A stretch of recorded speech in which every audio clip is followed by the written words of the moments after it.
pandangan negatif ya terhadap TKA ini, khususnya Cina ini,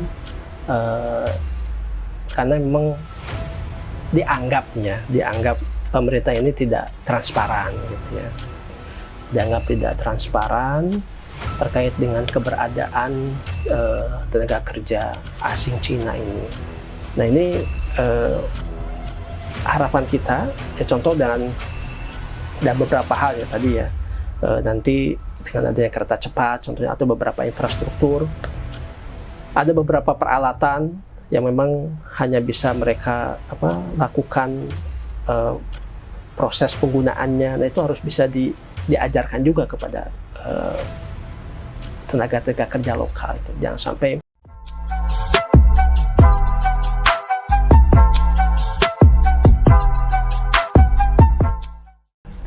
Halo, ketemu lagi dalam podcast Suara Ganjar bersama saya Anastasia Putri yang akan selalu membahas mengenai isu-isu terhangat di tanah air.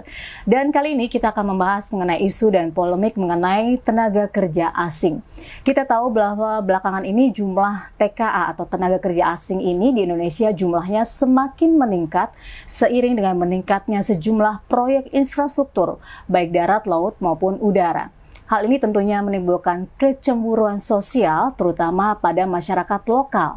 Belum lagi isu ini juga menjadi sorotan manakala Ganjar Pranowo dalam sebuah kesempatan sempat mengatakan kepada mahasiswa UI, beliau menjawab sebuah pertanyaan tentang tenaga kerja asing ini, apakah mau dipulangkan dan Anda akan menggantikan, katanya begitu. Nah, inilah kemudian menjadi polemik. Kita akan bahas dalam podcast Suara Ganjar kali ini dengan tema TKA kawan atau lawan dengan narasumber yang sudah hadir di studio podcast Suara Ganjar, Bapak Dr. Asep Kamaludin Nasir, SAG MSI. Beliau merupakan Doktor Ilmu Hubungan Internasional dari Universitas Padjadjaran dan beliau ini juga merupakan salah satu dari Ketua Asosiasi Hubungan Internasional Indonesia. Beliau juga sempat menulis berbagai literatur geopolitik tentang pengaruh Cina dalam dinamika kawasan Indo-Pasifik. Langsung saja saya sapa. Halo, apa kabar Kang Asep? halo. Saya panggilnya Kang Asep aja ya, boleh ya? Aja. Lebih santai. Iya, lebih santai. Jadi kita ngobrol juga santai aja, oke? Siap. Nah, Kang, ini ada isu yang menarik mengenai tenaga kerja asing. Ini kalau menurut pandangan Kang Asep yang ahli di bidang hubungan internasional, ini Kang Asep berada di kubu mana nih? Kubu yang pro atau yang kontra ini dengan TKA di Indonesia? Sudah langsung pro kontra ya? Iya dong, Ya. biar seru. Pertama gini, bahwa keberadaan tenaga kerja asing di satu negara itu sesuatu yang lumrah ya. Ya meskipun bisa disebabkan karena 3 faktor ya. Pertama, negara tersebut kekurangan SDM ya, karena populasinya sedikit ya. Kita contoh aja di kawasan Timur Tengah ya, Arab ya, itu populasinya sedikit sehingga membutuhkan banyak tenaga kerja asing dari luar tentunya. Yang kedua, ada juga karena minimnya skill ya, di negara tersebut minim terhadap skill proyek-proyek tertentu. Contoh ketika pertama kali Indonesia menerima investasi privat ya, itu pasti mendatangkan dari luar kan TKA-nya, karena di kita masih minim yang sanggup menggarap pertambangan ya. Dan yang ketiga ya, keberadaan tenaga kerja asing itu juga ada disebabkan karena faktor konflik ya, para pengungsi gitu ya. Kita tahu ada konflik di beberapa negara mengharuskan mereka mengungsi, ada yang ke Eropa, ada yang ke kawasan-kawasan lain, sehingga menyebabkan negara tersebut dalam tanda kutip mau tidak mau menerima, karena mereka sudah punya komitmen untuk menerima tenaga kerja asing, walaupun Berarti memang kalau kaitannya konteksnya Indonesia dari 3 faktor ini, Indonesia menggunakan Indonesia itu TKA karena apa? harusnya itu Kalau harus ngomongin karena SDM 2 udah dan dong 3 ya? ya. Indonesia ini harusnya alasannya 2 dan 3, karena kalau populasi kan banyak kita ya. 2 dan 3 itu pertama masalah tadi ada skill-skill tertentu. Mungkin kita SDM banyak ya, apalagi sekarang lebih hebat ya insya Allah Indonesia ini. Tapi mungkin ada di beberapa bidang yang mungkin membutuhkan skill-skill tertentu ya. Yang kedua, faktor yang kedua itu kalaupun memang Indonesia bisa menerima tenaga kerja asing karena faktor itu ya, faktor pengungsi, itu juga rasanya karena kita juga kan belum menandatangani kesepakatan juga gitu ya, sehingga berat juga Indonesia untuk menerima itu. Tapi kalau secara skill ya, kita seharusnya lebih mampulah kita meng-hire pekerjaan-pekerjaan yang ada di Indonesia ini. Haruskah mengasah skill ini dengan cara meng-hire gitu ya, meng-hire orang lain untuk belajar, atau istilahnya ada istilah transfer knowledge ya, begitu.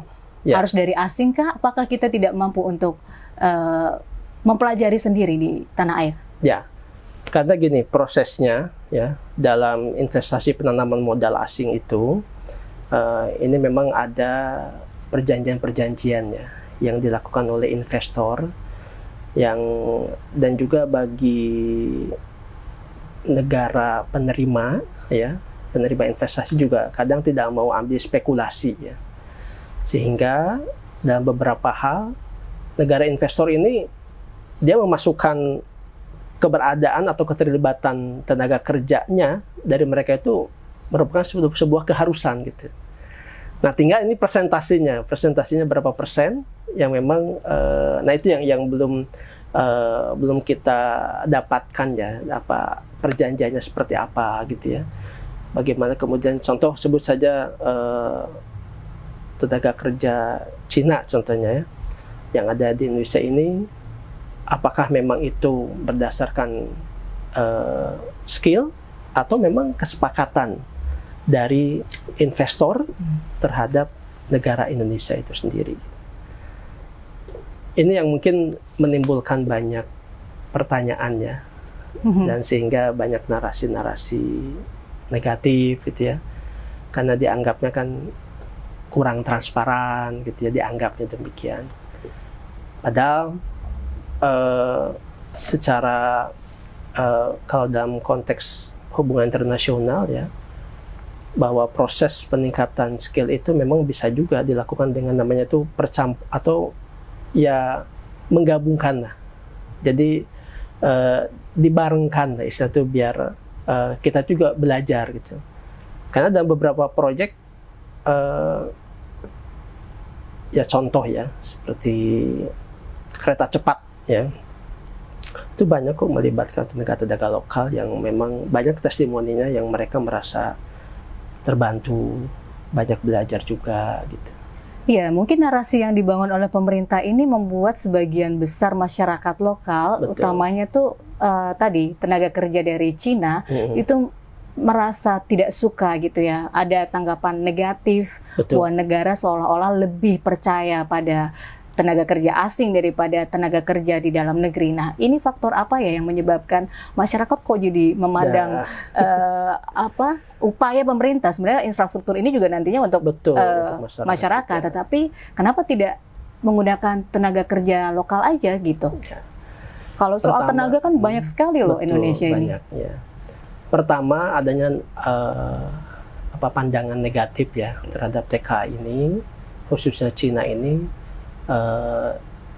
Karena memang dianggap pemerintah ini tidak transparan gitu ya, dianggap tidak transparan terkait dengan keberadaan tenaga kerja asing Cina ini, baik dari sisi jumlah ataupun tadi itu mereka itu memang kalau aturan Kemenaker 2003 itu sudah jelas bahwa orang-orang asing ada di sini itu harus jelas jabatannya apa gitu.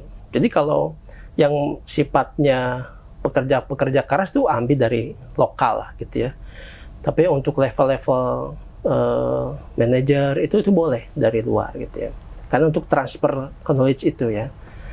Nah itu dianggap kurang transparan.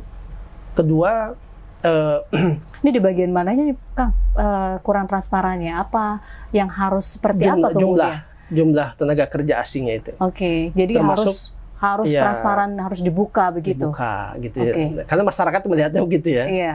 Apalagi ada beberapa yang mungkin ini menjadikan sebagai salah satu apa ya, dibangunlah narasi negatif gara-gara ini juga. Ya, kurang transparan dari sisi kerjasamanya dulu kan. Nah ini mereka datang ini karena memang skill atau karena itu tadi, karena perjanjian investornya itu. Kita faktanya banyak tenaga kerja asing Cina ini yang memang tidak berbaur juga gitu ya, tidak berbaur ya dengan tenaga kerja lokal gitu ya, karena itu kesulitan bahasa ya, kesulitan bahasa. Padahal di aturannya bagi tenaga kerja asing itu harus belajar bahasa kita gitu ya. Nah itu menambah narasi yang kurang baik ya. Dia tidak transparan dari sisi jumlah, kemudian kedatangannya juga dianggap diam-diam gitu ya. Di saat kita melarang katakanlah penerbangan gitu ya. Kan selama Covid itu ada juga ya beberapa penerbangan yang ternyata mengantarkan tenaga kerja asing gitu ya. Padahal ternyata itu sudah diatur juga dalam kaitannya dengan PSN ya, proyek strategis nasional, itu dibolehkan, ada aturannya. Tapi kan masyarakat tidak mengetahui itu. Berapa semua, aturan gitu. seharusnya TKA, berapa jumlah persentase TKA yang boleh ada dalam sebuah proyek infrastruktur ini? Ya pertama, garisnya itu tidak boleh lebih banyak daripada pekerja lokal. Memang tidak ada aturan spesifik ya, tapi tidak boleh lebih banyak dari pekerja lokal. Gitu. Ya ini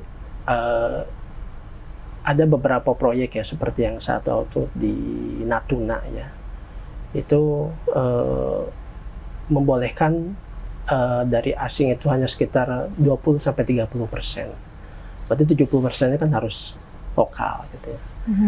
Cuman karena memang kita tuh sudah terbangun narasi yang kurang baik gitu ya, sehingga masyarakat tuh melihatnya, oh kok ini ternyata banyak sekali gitu ya. Padahal jumlah pastinya juga kita tidak tahu ya berapa gitu ya. Cuman itu tadi karena dianggap awalnya tidak transparan gitu ya. Kemudian datangnya juga diam-diam gitu ya. Padahal sebetulnya itu dalam rangka proyek strategis nasional itu ada aturannya dan dibolehkan. Ya. Oke, kalau tadi menarik juga ya Kang Asep sudah mengatakan bahwa proyek kereta cepat Jakarta-Bandung itu sebenarnya juga banyak menggunakan tenaga lokal kita gitu. Tetapi kenapa yang muncul di permukaan narasinya adalah banyak TKA di sana, terutama dari Cina. Betul. Nah itu tadi, jadi saya katakan demikian karena kebetulan ada rekan-rekan juga yang terlibat di situ ya. Jadi tahu juga saya beritanya, sempat main juga, terutama pada saat itu sampai di daerah Walini itu, pembangunan kereta di terowongan Walini itu banyak sekali masyarakat lokal yang dilibatkan dan merasa terbantu, bahkan mereka diikutkan pelatihan dulu. Nah ini bagian dari transfer knowledge ya, bagian bagaimana masyarakat itu dilatih terlebih dahulu kemudian dipekerjakan gitu ya. Nah kemudian kalaupun muncul narasi-narasi seperti itu, saya rasa karena berarti ini ada yang miss terkait dengan informasi ya, ada mungkin sosialisasi yang tidak banyak disampaikan, atau mungkin penjelasan yang kurang gitu ya, penjelasan dari para pemangku kebijakan dianggapnya tidak jelas ya, tidak transparan, sehingga masyarakat lebih dipengaruhi oleh narasi-narasi yang tadi negatif itu. Kalau Kang Asep sendiri melihat bagaimana sih sebenarnya kalau kualitas tenaga kerja kita dibandingkan dengan tenaga kerja asing, terutama Cina, bagaimana kualitasnya? Memang ini tergantung bidangnya ya, tergantung bidangnya. Tapi katakanlah kalau dari bicara infrastruktur ya, saya yakin orang-orang Indonesia juga banyak yang paham, yang kompeten gitu ya. Nah, cuman kaitannya dengan teknologi ini yang mungkin perlu masih ditingkatkan gitu ya. Jadi kemampuan teknologi kita, karena kebanyakan dari kita ini kan pekerja-pekerja infrastruktur ini kan belajar otodidak ya kalau saya lihat itu ya. kemampuan skillnya itu dibangun karena pengalaman gitu ya. Bahkan di kita juga kan baru mengenal namanya itu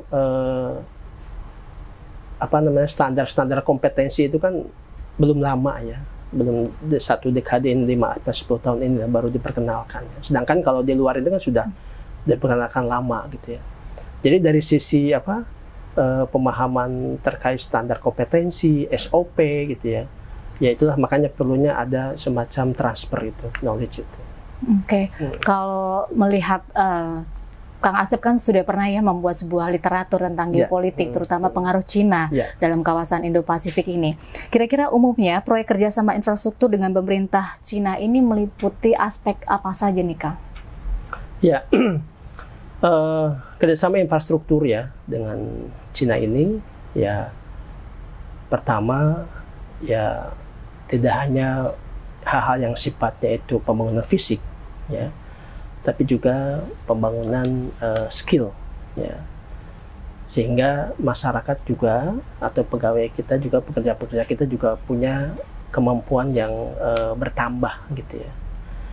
Dan memang khususnya yang saya tulis ya di terkait bagaimana pengaruh Cina itu sangat luar biasa ya, dan sekarang ya menjadi pesaing Amerika kan dari sisi ekonomi ya, karena kemampuan Cina ini kan berinvestasi hampir di banyak negara ya, sehingga dengan pola yang sama gitu ya, dengan sistem yang sama gitu ya, sehingga dalam beberapa hal secara pelan ya Cina ini mampu dalam tanda kutip mempengaruhi bukan hanya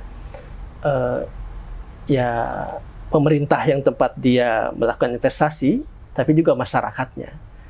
Meskipun ya tetap awal-awalnya kan pasti ada konflik dan sebagainya gitu. Jadi aspek-aspek tadi ya, di samping fisik, kedua adalah skill ya. Nah ini juga dilakukan oleh China dalam melakukan investasinya. Kalau seandainya tenaga kerja kita Indonesia itu ingin terlibat dalam proyek-proyek infrastruktur, itu kalau menurut pandangan dari Kang Asep sendiri, di bagian mana lebih tepatnya kita memasukkan tenaga kerja lokal kita untuk terlibat dalam proyek pembangunan infrastruktur di Indonesia? Ya, sebut aja contoh yang kemarin kereta cepat aja contoh ya. Ya, kita banyak dilibatkan di di pembangunan ini ya, rel ya, pengelasan itu ahlinya tuh orang Indonesia tuh, pengelasan weather gitu ya, dan juga pengeboran gitu ya. Nah itu emang keras semua sih, itu pekerja-pekerja keras lah ya, artinya membutuhkan tenaga yang luar biasa ya. Tapi ada juga di tingkat konseptor dalam artian ya pelibatan kita ya, berkontribusi dalam sisi pemetaan ya, mapping jalan yang akan dilalui seperti apa gitu ya. Ini juga keterlibatan pegawai atau tenaga lokal Indonesia juga banyak di situ. Ya. Jadi sebenarnya Indonesia ini juga punya kekuatan fisik ya. Fisik tenaga kerja lokal kita juga fisiknya luar biasa loh kalau mau dibandingkan dengan tenaga kerja dari Cina gitu ya. Apalagi kita tahu bahwa letak Indonesia secara geografis juga luar biasa. Ini daya juang tenaga kerja kita juga sebenarnya harus diapresiasi. Betul. Cuma ada persepsi begini katanya, kalau orang Cina itu jarang istirahat gitu ya. Oh, oke. Kalau kita mah nggak perhitungan masuk gitu ya. jam makan gitu. Ada itu, isoma ya. Oke, ya. Jadi habis isoma mau makan lagi ada jeda. Jadi itu salah satu kekuatan dari Cina yang tidak dimiliki oleh tenaga kerja kita gitu. Ya, itu jadi ya ada kesannya begitu, mereka full gitu. Oke. Bahkan ya karena beda lah dengan kita ya, kulturnya ya gitu ya. Lalu bagaimana tuh kalau gitu membentuk atau mengubah mindset tenaga kerja kita supaya kita juga nggak kalah loh dengan tenaga kerja asing atau terutama Cina ya, terkait dengan tadi kalau kita bilang jam kerja ya. Mereka nggak ada jam kerja, kita ada jam kerjanya gitu. Ada banyak isomanya kalau kita kan. Kalau Kang Asep melihat seperti apa yang ideal? Ya sebetulnya itu juga sudah diatur ya dalam peraturan ketenagakerjaan kita ya. peraturan kerja itu kan 8 jam lah ya sehari itu ya. Artinya sudah dibenarkan pola kita ini gitu, bahwa ya kita ada istirahat dan sebagainya, mungkin sholat dan sebagainya gitu ya. Nah mungkin bagi TKA yang memang tidak melakukan itu, terkesannya kan mereka kerja terus, padahal ya pasti mereka juga istirahat gitu. Tapi ini kan kesan yang dibangunnya gitu kan. Artinya, nah ini untuk dalam tanda kutip melawan narasi itu ataupun pandangan masalah jam kerja ini ya, ini kaitannya dengan bagaimana produktivitas. Ya outputnya kan yang penting ya, target kan gitu ya. Makanya pekerja-pekerja Indonesia ini saya yakin kalau dengan dibikin target yang jelas gitu ya, mereka pada produktif gitu. Meskipun dalam beberapa skill yang sifatnya teknologi ini, sekali lagi saya katakan yang sifatnya teknologi emang masih perlu disinergikan dengan TKA itu. Perlu disinergikan. Iya. Nah inilah kenapa kemarin juga kita dengar pernyataan dari Pak Ganjar dalam sebuah sesi diskusi di UI. Ya, di UI ya. Iya, Pak Ganjar mengatakan kalau mereka dipulangkan, apakah kamu mau gantiin gitu ya? Kalau Kang Asep melihat pernyataan Pak Ganjar ini seperti apa? Ya. Ini narasinya positif betul. atau negatif? Ya, saya melihatnya begini. Pak Ganjar ini kan orangnya luwes gitu ya, santai. Saya juga 1000% yakin maksudnya Pak Ganjar itu ya supaya jawabannya bagian dari joke lah gitu ya, supaya cair gitu ya. Kamu mau emang menggantiin kan gitu ya, gambarannya gitu. Itu sebenarnya candaan dalam artian tapi ternyata narasi ini dilihat ya, dipandang, dianggap gitu ya, merendahkan kualitas kan gitu ya. Itu yang akhirnya jadi bahaya ya, dipandang oleh sebagian orang merendahkan kualitas tenaga kerja lokal dalam hal ini. Apalagi itu mungkin disampaikan di kampus UI, yaitu yang notabene salah satu kampus terbaik gitu ya. Tapi 1000% itu saya yakin Pak Ganjar tidak bermaksud seperti itu. Jadi itu hanya spontan aja, joke aja, cair gitu ya.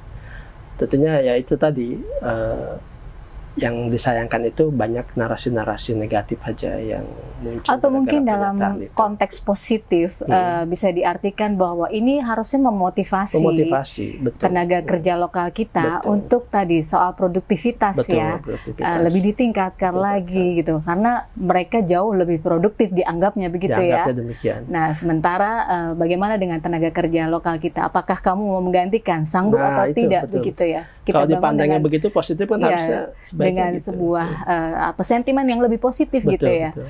Nah, mungkin kata-kata yang lebih tepatnya seperti apa untuk membangun sentimen positif masyarakat Indonesia? Yang harusnya diungkapkan oleh Pak Ganjar ya. Iya. Ya sebenarnya harusnya Pak Ganjar itu menyampaikan sesuai dengan ini aja, sesuai dengan peraturan gitu ya, sesuai dengan kesepakatan. Yang pastinya beliau lebih paham ya, karena beliau ada di pemerintahan gitu ya. Bahwa keberadaan TKA ini adalah salah satu upaya kita meningkatkan produktivitas atau meningkatkan skill para pekerja lokal gitu ya. Kalau dalam budaya itu kan ada namanya akulturasi ya, percampuran budaya ya. Nah, dalam pekerjaan itu ya itu sinergi, kolaborasi, itu bagian kita juga jadi motivasi kan gitu. Nah kalau mungkin ketika ada pertanyaan-pertanyaan seperti itu ya, sebaiknya ke depannya dikembalikan kepada peraturan saja yang memang sudah disepakati antara negara kita dengan negara asing atau negara investor gitu ya. Sehingga mereka juga punya pandangan, oh emang negara kita butuh investasi gitu. Karena dengan adanya investasi akan dibutuhkan banyak pekerja, jadi perekonomian juga bisa bergerak baik gitu ya. Dan kita bangsa kita juga bisa terbantu baik secara kemampuan kapasitas tenaga kerjanya dan juga peningkatan ekonominya, kesejahteraan dan sebagainya. Itu yang mungkin perlu ke masyarakat itu seperti itu. Jadi pentingnya satu negara itu berinvestasi di kita itu seperti itu. Karena kita tidak bisa, apalagi di borderless ini sekarang kan dunia itu sudah borderless ya, dalam artinya sudah tanpa batas, tidak ada batas gitu itu. Jadi kita tidak mungkin kalau negara menjadi sendiri gitu ya. Dalam artian bukan tidak menjadi negara mandiri ya, tapi pasti dalam konteks global ini kita membutuhkan negara lain gitu. Untuk tujuannya apa? National interest juga, untuk kepentingan nasional juga. Tidak lain tidak bukan.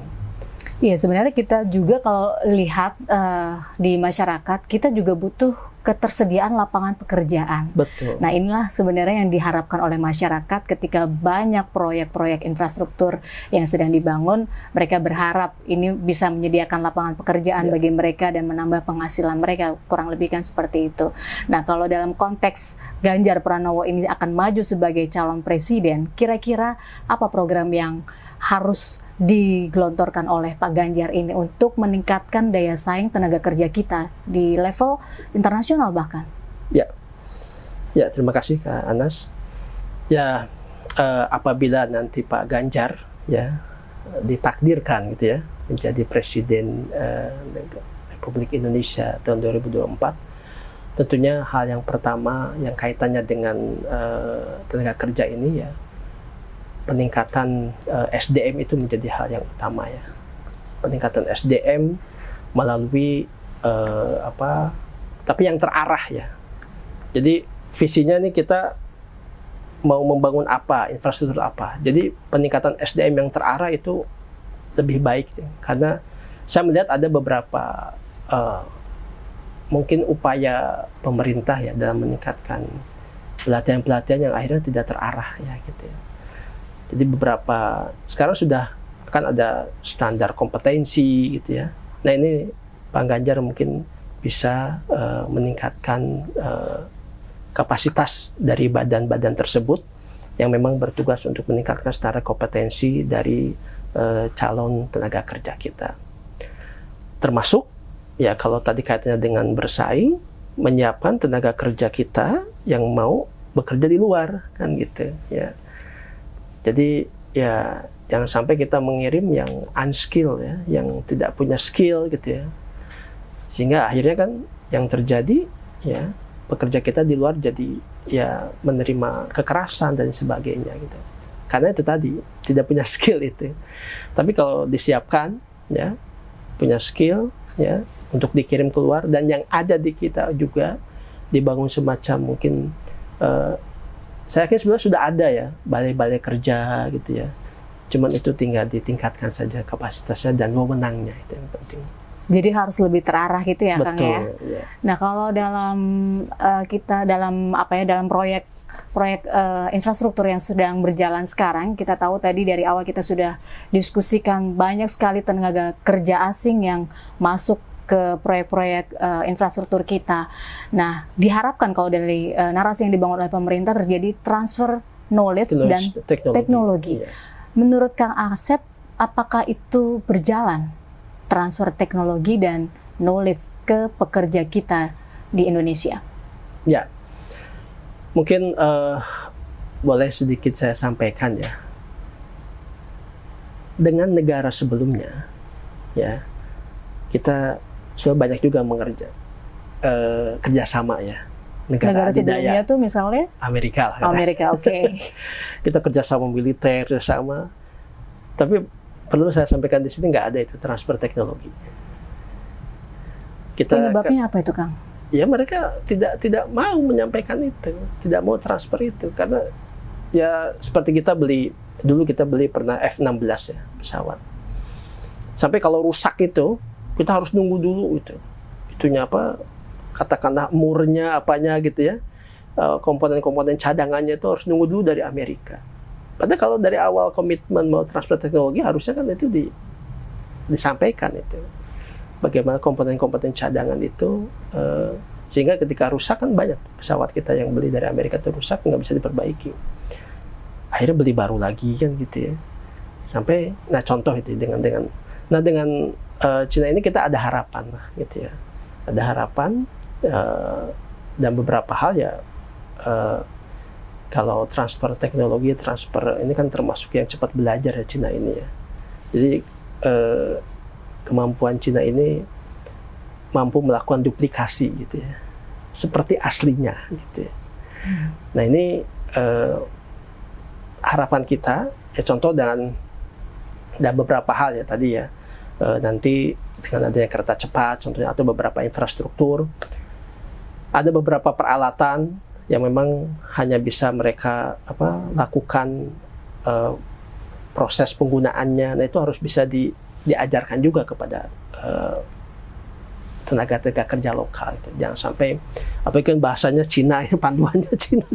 Nah itu nah ini pemerintah tuh harus punya leverage ya, harus punya kekuatan untuk mendesak itu gitu. Artinya kalau Cina memang serius mau investasi dalam beberapa, dan emang sekarang sedang berjalan ya.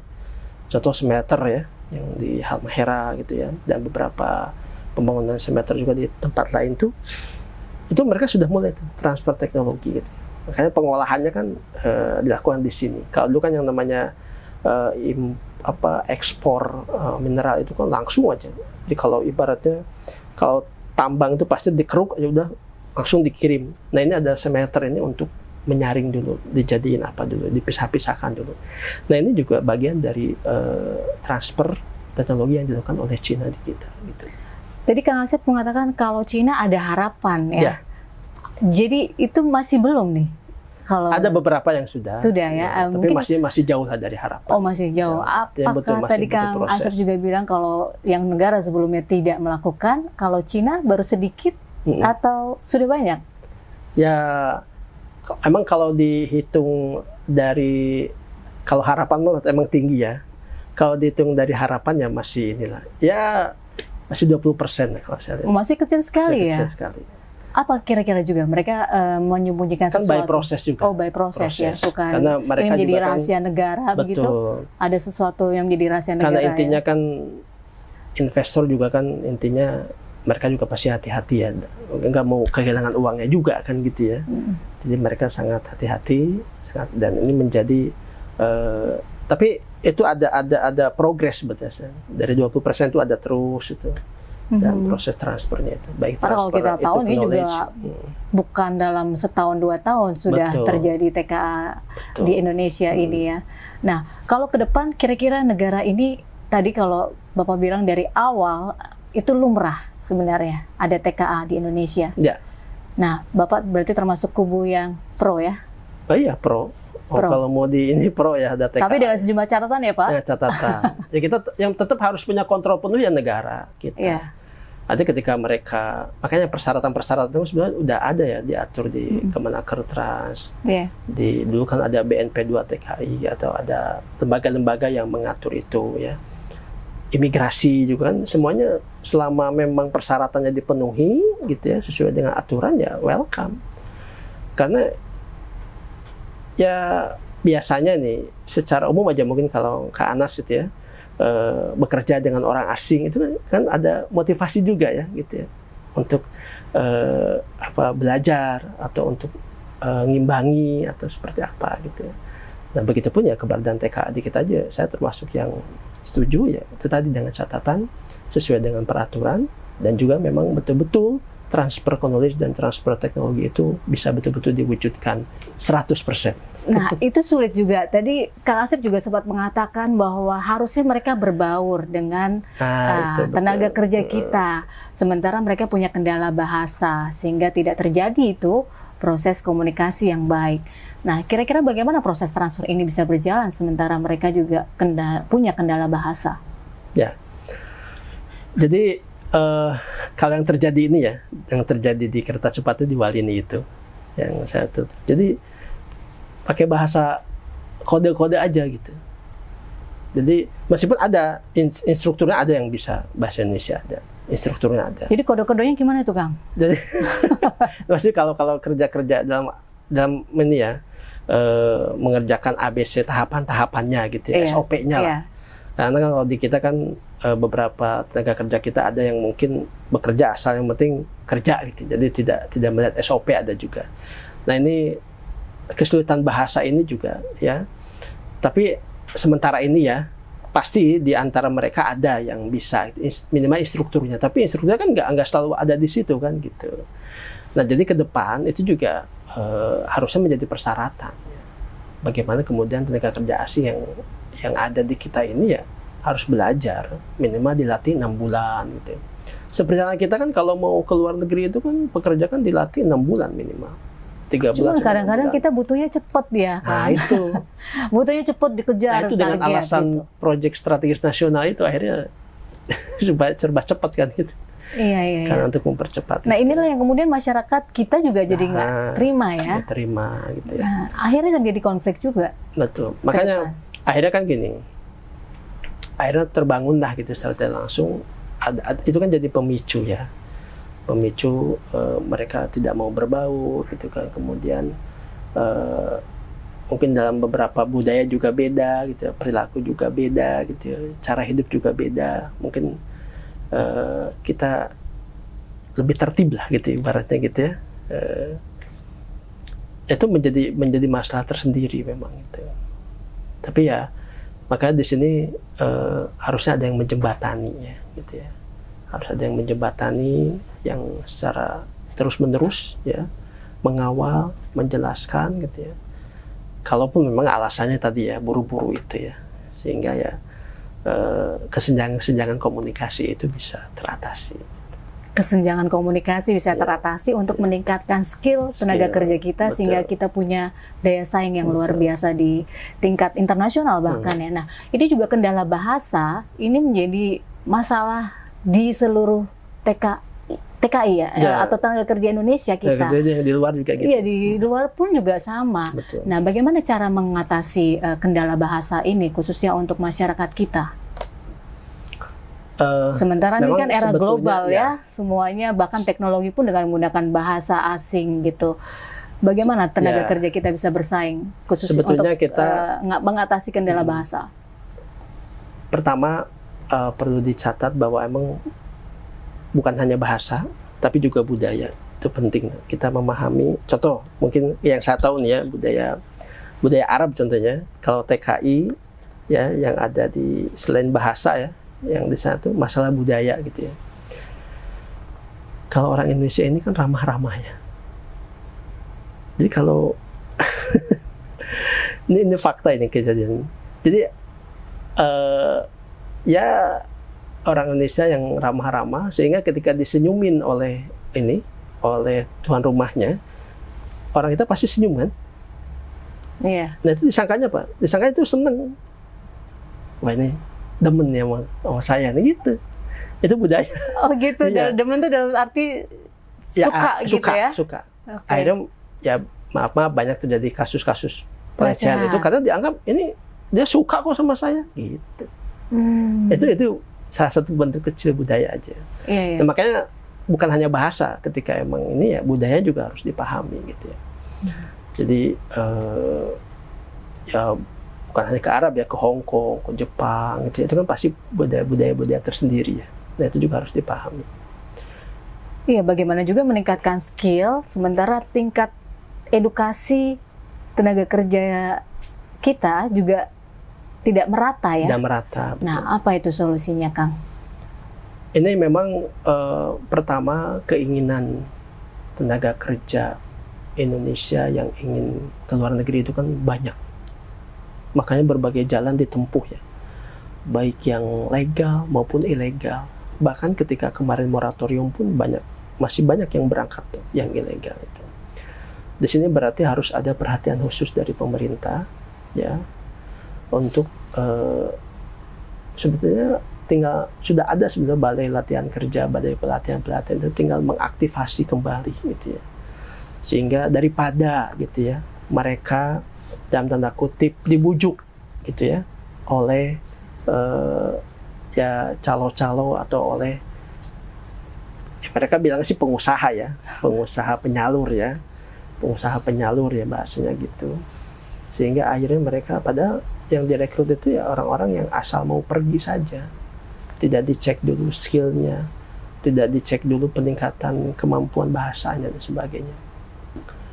Mungkin kalau Kak Anas tahu ya, di daerah Tebet itu ada beberapa rumah besar, itu tempat penampungan yang harusnya dilatih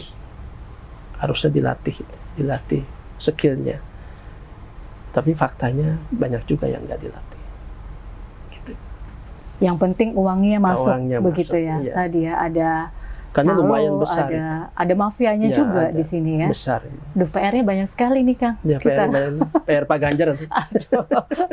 Jadi apa saja kalau kita boleh poin per poin dalam urusan tenaga kerja kita, apa PR besar buat Pak Ganjar untuk membentuk tenaga kerja kita ini? Ya pertama sih memang di samping tadi catatannya peningkatan sumber daya ya, SDM, dan saya rasa sekarang udah lebih baik ya. Banyak sarjana-sarjana yang punya skill luar biasa gitu ya. Bahkan banyak juga sarjana-sarjana kita yang bahkan direkrut lah di luar gitu ya. Nah, PR Pak Ganjar ini adalah bagaimana memastikan bagi pekerja yang akan berangkat keluar itu betul-betul memang punya skill ya. Bukan hanya skill bahasa, skill kerja, dan juga skill pemahaman terhadap budaya. Ya. Dan bagi TKA-TKA yang akan datang ke Indonesia, itu harus dipastikan. Sebenarnya kalau mengacu kepada peraturan, itu ketat itu loh. Ya, termasuk kemampuan mereka berbahasa ya.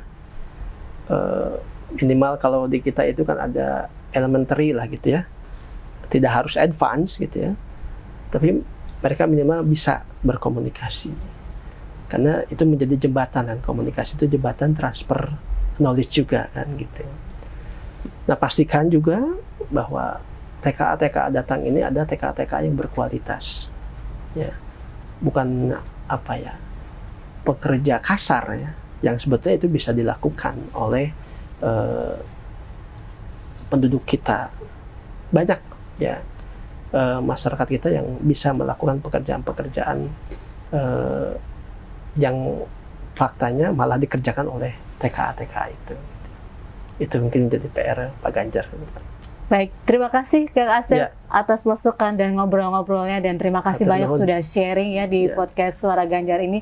Luar biasa, kita banyak pencerahan, ternyata PR kita untuk melakukan atau mungkin ikut kita juga ikut mengedukasi masyarakat banyak bahwa kita juga harus terus meningkatkan skill kita agar kita punya daya saing yang luar biasa di dunia internasional maupun juga di dalam negeri kita sendiri. Jangan sampai kita dijajah oleh tenaga kerja asing yang justru malah semakin merugikan bangsa kita.